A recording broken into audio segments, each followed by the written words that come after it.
Hola, soy Ana Carolina Ruiz Fernández. Bienvenidos al tutorial acerca de las variables básicas que utilizaremos para la interpretación de la información obtenida del análisis de núcleos sedimentarios recolectados con el propósito de reconstruir las tendencias históricas de contaminación dentro del marco del proyecto RLA 7025.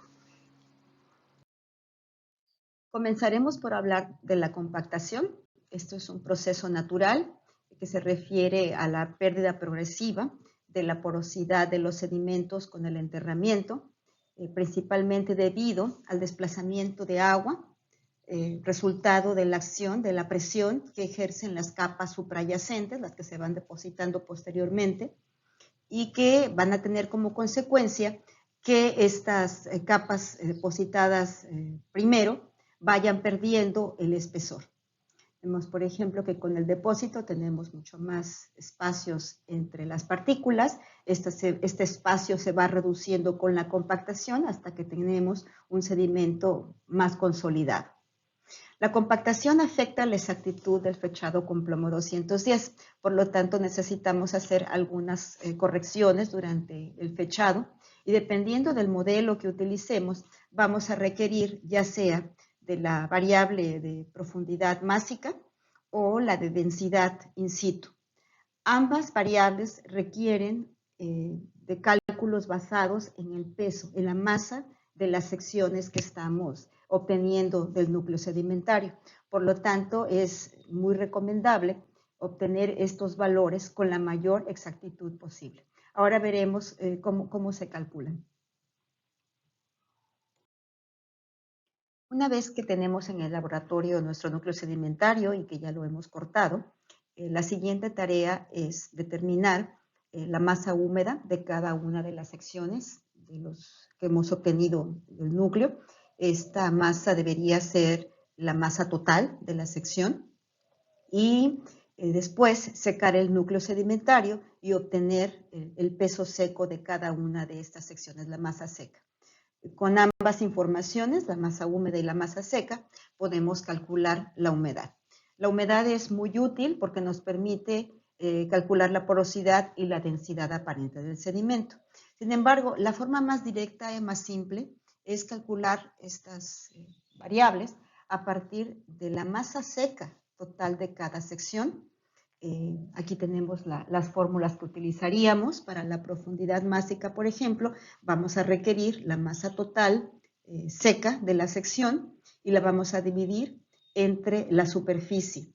La superficie transversal que la podemos obtener del diámetro interno del nucleador que utilizamos para hacer el muestreo. Aquí tienen las fórmulas. En todo caso, básicamente lo que necesitamos es obtener el radio a partir de la división entre 2 del diámetro interno del nucleador, y para obtener la superficie multiplicar el cuadrado de este valor del radio por el valor de pi. Finalmente, para obtener la densidad aparente, utilizaremos la masa seca total y lo dividiremos entre el valor de la superficie multiplicado por el espesor de cada una de las secciones. Aunque espero que no lo necesitemos en nuestro proyecto, consideré oportuno comentarles las opciones que tenemos para poder calcular la profundidad másica y la densidad aparente del sedimento, aún en los casos cuando no contamos con la masa seca total de cada sección de los sedimentos. Esto puede ocurrir en aquellos proyectos en los cuales es necesario analizar algún tipo de elemento o algún componente del sedimento que no puede ser analizado en una fracción seca. Entonces tenemos la necesidad en ocasiones de distribuir la muestra antes de secarla. Para poder hacer la determinación de la masa seca total, pues lo ideal sería que registráramos la masa húmeda de cada una de las fracciones que se van a distribuir. Una vez que contamos con esta información, secar una fracción de alguna alícuota que haya quedado disponible y determinar el porcentaje de humedad como lo comentamos en la diapositiva anterior, la ecuación 1. Posteriormente, estimaríamos la masa seca de todas las fracciones distribuidas al multiplicar la masa húmeda de cada una de estas fracciones por la proporción de la fracción sólida. Es decir, sería la unidad menos la humedad como fracción, porque está en porcentaje, la dividimos entre 100. Y una vez que contamos con la masa seca de cada una de las fracciones, tendríamos que hacer la sumatoria de las masas secas de todas estas fracciones para obtener la masa seca total. Y una vez que contamos ahora sí con la masa seca total, calcularíamos la profundidad másica y la densidad aparente del sedimento con las ecuaciones 2 y 5 que habíamos discutido anteriormente. Podría darse el caso de que recibamos en el laboratorio muestras para fechado, pero que estas muestras representen solamente una alícuota de las secciones del núcleo sedimentario y que desconozcamos la masa seca del resto de las alícuotas de cada sección. Aún así, podríamos estimar la densidad aparente de los sedimentos con base a la profundidad, que es la proporción entre el volumen de los intersticios donde fluye el agua y el volumen total del sedimento. Para calcular la porosidad, necesitaríamos estimar la diferencia entre el volumen total y el volumen de los sólidos y dividirlo entre el volumen total. El volumen total representa la sumatoria del volumen de los sólidos y el volumen de los intersticios. Para calcular el volumen de los sólidos necesitaríamos la masa seca de la alícuota que recibimos, la multiplicaríamos por la diferencia entre los valores inversos de la densidad de la fracción sólida y de la densidad del agua. Y para calcular el volumen de los intersticios, requeriríamos de la masa húmeda de la muestra que recibimos dividida entre la densidad del agua. Ahora, una vez que hemos calculado la porosidad, podemos calcular la densidad aparente utilizando la densidad de las partículas sólidas multiplicada por la fracción de los sólidos en la muestra, que sería la unidad menos la porosidad.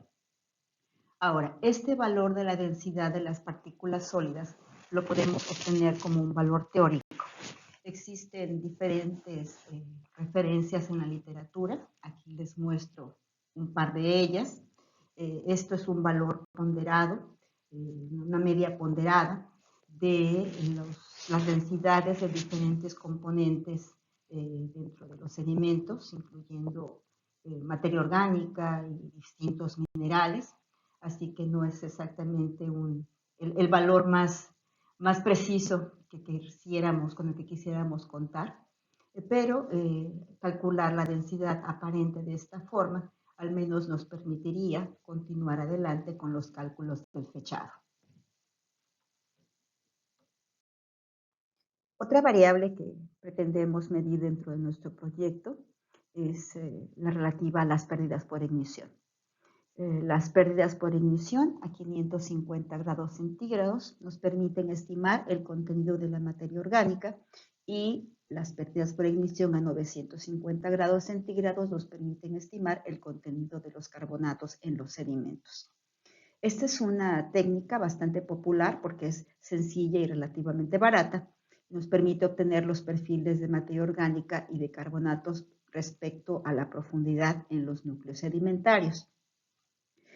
Ha sido ampliamente criticada a lo largo de los años porque el contenido de materia orgánica puede ser sobreestimado debido a la pérdida de agua en la estructura cristalina de minerales de arcilla. En este pequeño dibujo a la derecha podemos ver que las partículas de arcilla pueden tener agua absorbida en la superficie, agua absorbida entre las diferentes láminas que conforman a las partículas de arcilla, puede tener agua libre que está rodeando a través de los intersticios de una muestra de sedimentos, pero va a tener contenido de agua estructural y esta agua estructural solamente se pierde cuando llegamos a temperaturas de alrededor de 550 grados centígrados. La técnica de pérdidas por ignición tiene la suposición de que cuando hacemos estas calcinaciones, tanto la materia orgánica como los carbonatos se pierden porque se oxidan y se convierten en dióxido de carbono, pues que se pierde de la muestra. Pero cuando el agua cristalina es eliminada a estas altas temperaturas, pues también contribuye a la pérdida de peso de la muestra y se interpreta como parte de la materia orgánica que se está queriendo determinar. Pese a las críticas que ha recibido la técnica de pérdidas por emisión a lo largo de los años, sigue siendo muy ampliamente utilizada porque es muy barata y es sencilla de realizar. Hay algunos colegas, algunos estudios en la literatura que han demostrado que pese a que la exactitud de los valores no es la idónea cuando se obtienen los valores de materia orgánica o de carbonatos a partir de las pérdidas por ignición, estos valores, las tendencias, son muy similares a los que se obtienen cuando se hacen las mediciones mediante técnicas más sofisticadas y muchísimo más caras, como sería el caso, por ejemplo, de utilizar un analizador elemental para medir carbono orgánico. Les muestro aquí unos gráficos obtenidos de Santisteban 2004, donde muestra que las medidas de PPI 550 comparadas con las medidas de carbono orgánico mediante analizador elemental guardan una excelente correlación. Vemos aquí el coeficiente de determinación, que es muy alto.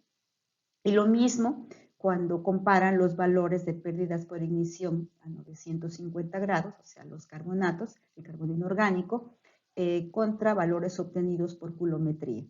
También el coeficiente de determinación es muy alto. Esto lo que nos quiere decir es que, a final de cuentas, si lo que estamos interesados en conocer son las variaciones de las tendencias de los valores tanto de la materia orgánica como de los carbonatos, las pérdidas por emisión siguen siendo una técnica adecuada, como es el caso para nuestro proyecto. Bueno, ya todo esto, ¿por qué nos interesa conocer el contenido de materia orgánica en los sedimentos? Bueno, esto se debe a que la materia orgánica es conocida como un excelente concentrador de metales dentro de los sedimentos. Y no olvidemos que plomo 210, además de ser un radionúclido, es un metal pesado. La materia orgánica tiene la capacidad de absorber elementos metálicos en solución mediante intercambio catiónico. Y el flujo de plomo 210 hacia los sedimentos va a estar ampliamente relacionado con la disponibilidad de la materia orgánica en suspensión en la columna de agua. Esto va a hacer que sea más eficiente el secuestro de plomo 210 desde la columna de agua y que también sea más eficiente su enterramiento hacia los sedimentos. Sin embargo, la materia orgánica enterrada en los sedimentos se descompone con el paso del tiempo debido a la actividad bacteriana. Y con esta actividad bacteriana, con la remineralización, la materia orgánica comienza a disminuir sus concentraciones respecto a la profundidad de forma de tipo exponencial, como sería también el caso de plomo 210. Aunque plomo 210 las actividades disminuyen debido al decaimiento radioactivo, y en este caso estas concentraciones de materia orgánica disminuyen debido a la actividad bacteriana. En esta diapositiva de Arndt et al. 2013, lo que nos muestra es cómo los diferentes componentes de la materia orgánica siguen ese mismo tipo de tendencia respecto a la profundidad, aunque la velocidad de la degradación es diferente entre los diferentes componentes, ¿no? Bueno, nosotros estamos interesados en conocer los perfiles de pérdidas por emisión a 550, o sea, las concentraciones de materia orgánica, porque esperamos encontrar estos perfiles de tipo exponencial, de cambio de tipo exponencial en las concentraciones de la materia orgánica respecto a la profundidad, ya que esto nos estaría indicando que la alteración de los sedimentos es probablemente mínima. Y eso es importante para nosotros en términos de fechado. Pues, al final de cuentas, la idea de hacer los perfiles de materia orgánica mediante la técnica de pérdidas por ignición tiene el propósito de ayudarnos a escoger el mejor núcleo sedimentario para ser fechado con el método de plomo 210. Recordemos que la recolección de sedimentos no perturbados en la zona costera puede ser difícil y aun cuando hayamos tenido todas las precauciones, no estamos seguros de que estos sedimentos no hayan estado mezclados. Muchas son las causas que pueden provocar la perturbación de los sedimentos. Así que lo ideal sería poder saber con anticipación si el núcleo que vamos a trabajar es fechable antes de realizar los análisis radiométricos y de contaminantes. Nuestra recomendación es que cuando vayamos al campo a muestrear, no recolectemos solamente un núcleo sedimentario, sino 2 o 3 y determinemos las pérdidas por ignición en estos núcleos. Ahora, entre estos núcleos, ¿existe alguno que muestra la típica tendencia de decaimiento exponencial de las concentraciones de materia orgánica que puedan ser atribuibles a la descomposición microbiana? Si es así, ya estamos muy contentos porque los perfiles típicos de degradación de materia orgánica solamente pueden observarse en una columna sedimentaria mínimamente alterada. Así que los perfiles de pérdidas por ignición a 550, que muestran una tendencia decreciente tipo exponencial ordenada, indican una mínima mezcla de los sedimentos.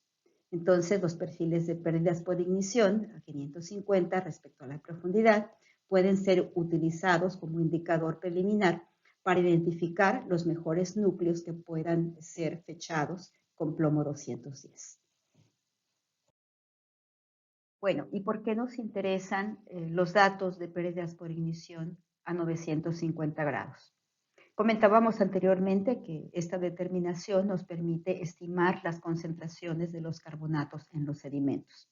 Los carbonatos pueden concentrar elementos metálicos por coprecipitación, esto es sabido. Sin embargo, en comparación con otras fases de los sedimentos, como materia orgánica, minerales arcillosos, oxidróxidos de hierro y de manganeso, el contenido de los metales en los carbonatos es generalmente más bajo y por tanto son frecuentemente considerados como diluyentes de las concentraciones de metales y también de plomo 210 dentro de los sedimentos. Así que los valores de carbonatos nos pueden proveer información que nos permita explicar valores anómalamente bajos de metales pesados o de plomo 210 en nuestros núcleos sedimentarios. Vemos, por ejemplo, un gráfico que está publicado en Horowitz en 1985, que nos muestra cómo las concentraciones determinadas de zinc en sedimentos costeros, en sedimento total, se incrementan considerablemente cuando se corrigen estas concentraciones respecto al contenido de los carbonatos. Esto bajo la suposición de que pues, los carbonatos tienen una concentración prácticamente despreciable de los metales en los sedimentos y por tanto funcionan como diluyentes. El análisis de pérdidas por ignición es relativamente sencillo. Lo único que necesitamos son crisoles de porcelana, una balanza de buena precisión, al menos 2 dígitos decimales, una mufla que nos permita llevar temperaturas hasta 950 grados centígrados y un desecador. Comenzaríamos por tarar los crisoles que ya deben estar secos. Pesaríamos la muestra, dejaríamos secar la muestra a 100 grados por 12 a 14 horas y cumplido este periodo, las dejaríamos las muestras enfriar dentro de un desecador para que no absorban humedad del ambiente mientras enfrían. Una vez la muestra fría, se saca del desecador, se pone en la balanza, se registra el peso y luego llevamos las muestras nuevamente a la mufla. Ahora las calcinamos por 550 grados, 2 horas. Una vez cumplido el tiempo de calcinación, las dejamos enfriar en el desecador, volvemos a registrar el peso y llevamos nuevamente la muestra a la mufla, ahora a calcinar durante 2 horas a 950 grados centígrados. Repetimos el ciclo de enfriamiento en desecador, el registro del peso, que es nuestro peso final, y ya estamos listos para llevar la información a nuestra base de datos para hacer los cálculos correspondientes. Otra variable importante a determinar en nuestro proyecto es la distribución de tamaño de grano. Esto es, los porcentajes de las 3 fracciones principales que encontraríamos en los sedimentos costeros, es decir, el contenido de arenas, de limo y de arcilla. Los sedimentos finos tienen mayor área superficial por masa y, por tanto, mayor capacidad de acumulación de metales en comparación con las partículas de tamaño mayor, como serían las arenas. La tabla que vemos enseguida, vemos, por ejemplo, cómo el área superficial en un material muy arenoso, con arenas gruesas, es de apenas 11.3 centímetros cuadrados por gramo. Y sin embargo, si estamos hablando, por ejemplo, de arcillas medianas, esta área superficial se incrementa a 11.300 centímetros cuadrados por gramo. Y si hablamos de arcillas muy finas, esto podría llegar a 45.280 centímetros cuadrados por gramo. Esto quiere decir que además, pues, entre mayor sea el contenido de material fino en nuestros sedimentos, vamos a tener una mayor capacidad de absorción, por tanto, mayores concentraciones de contaminantes como los metales pesados, pero también de plomo 210. De hecho, vemos en el gráfico de la derecha una ilustración de Ontiveros Cuadras y colaboradores de 2012 que nos muestra el fraccionamiento de plomo 210 en sedimentos costeros dependiendo del tamaño de grano. Y vemos que las actividades más altas se encuentran precisamente en la fracción de arcillas y las más pequeñas en la fracción de arenas. Así que finalmente la información sobre el tamaño de grano nos puede ser útil para explicar valores atípicos de plomo 210 y de otros contaminantes que podamos determinar dentro de nuestro proyecto. Para el análisis de distribución de tamaño de grano, podemos utilizar un equipo de difracción de rayos láser, que varios laboratorios en Remarco tienen esta capacidad, o bien la técnica convencional de tamizado y pipeteo que podemos encontrar en Folk 1974. En ambos casos es importante eliminar la materia orgánica de la muestra mediante digestión con peróxido de hidrógeno, porque con la materia orgánica las partículas tienden a hacer cohesión y eso hace que se agrupen partículas pequeñas que dentro de nuestro análisis aparezcan como si fuera una partícula más grande. En todo caso, ambas técnicas son aceptables, aunque la difracción de rayos láser puede tener una mucha mejor precisión. Otra variable interesante que podemos medir en nuestros núcleos sedimentarios es la composición elemental, es decir, las concentraciones de elementos mayoritarios y menores. Estas nos pueden servir para varias cosas, pero principalmente para evaluar la procedencia de los sedimentos acumulados en nuestros núcleos sedimentarios. Por ejemplo, podríamos medir las concentraciones de aluminio, titanio, rubidio y litio, que pueden servir de indicadores del suministro de material terrígeno hacia nuestros sistemas acuáticos. Interesante ver cómo estas variaciones podrían indicarnos los cambios en el transporte de sedimentos desde la cuenca de drenaje asociada a nuestro sitio de estudio. Estos elementos también nos pueden servir como elementos de referencia en el caso de que nos interesa la contaminación de elementos potencialmente tóxicos, como serían el arsénico, el cobre, el mercurio. Y también podríamos contar con las concentraciones de hierro y de manganeso, que son indicadores de procesos diagenéticos en la columna sedimentaria. Los elementos de referencia son útiles para evaluar el factor de enriquecimiento.